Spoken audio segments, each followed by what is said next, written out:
طيب الجزء الجاي ليه علاقه ب هو الجيرني بتاعت الكول ايميل بتمشي ازاي. يعني ايه الحاجات اللي تقول ان الميل ده يبقى سبام، ايه الحاجات اللي تقول ان الميل ده يروح انبوكس.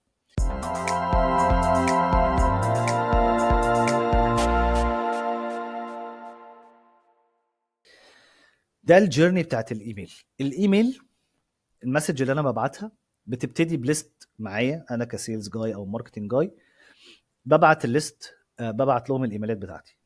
تمام.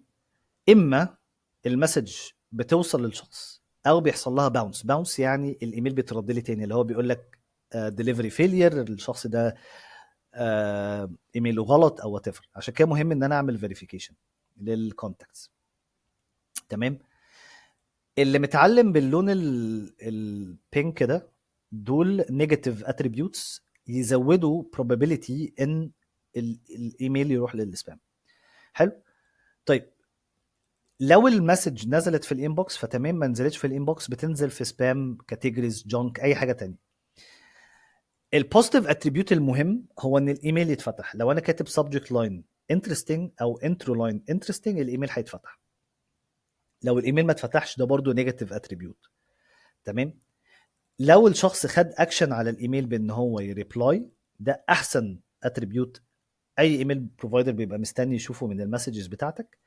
او ان هو يكليك على المسج على اللينك اللي جوه، او يفروضها لحد، او يماركت از امبورتنت، او لو هي نزلت في سبام ان هو يرجعها من سبام يحطها في انبوكس تاني ويقول ان اتس نوت سبام. تمام.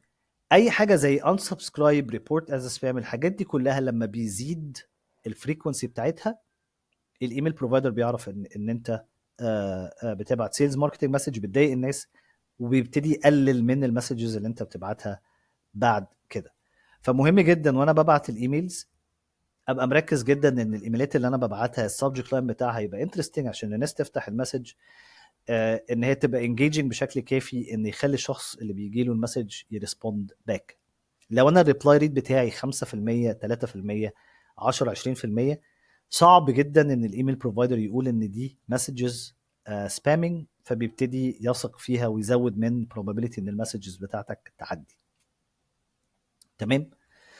طيب ليه الديليفرابيلتي امبورتنت؟ يمكن وضحته. higher deliverability higher open rate higher reply rate high meeting rate. كل ما الديليفرابيلتي بتاعتك كانت احسن كل ده ما بيزود فرص ان الماركتنج مسج بتاعتك تتشاف. في شويه حاجات بتاثر على الديليفرابيلتي، اهمها هو الفوليوم. انا ببعت كام رساله في اليوم، وهل انا كونسيستنت في ان انا ابعت الرسائل بتاعتي، ريبيتيشن الدومين بتاعتي، وهل حصل لي بلاك ليستنج ولا لا. السندنج فوليوم باختصار هو انا ببعت كم قد ايه من الرسائل في وقت قصير. هل الكم ده كبير، هل الكم ده صغير، وهل انا كونسيستنت، هل انا ببعت كل يوم الرسائل دي ولا لا. كل ما انا كنت كونسيستنت في ان انا ببعت رسائل كل ما هو هيثق فيا اكتر ان ده تصرف طبيعي مش حاجه خارجه عن المألوف. اخر اتنين وهو الدومين ريبيتيشن والبلاك ليستنج، هو ان الايميل بروفايدر يكون شايف ان انت سبامر وناس كتير اشتكت منك، فيبتدي يبلاك ليست الدومين بتاعك ويحطك في السبام ليست بتاعته.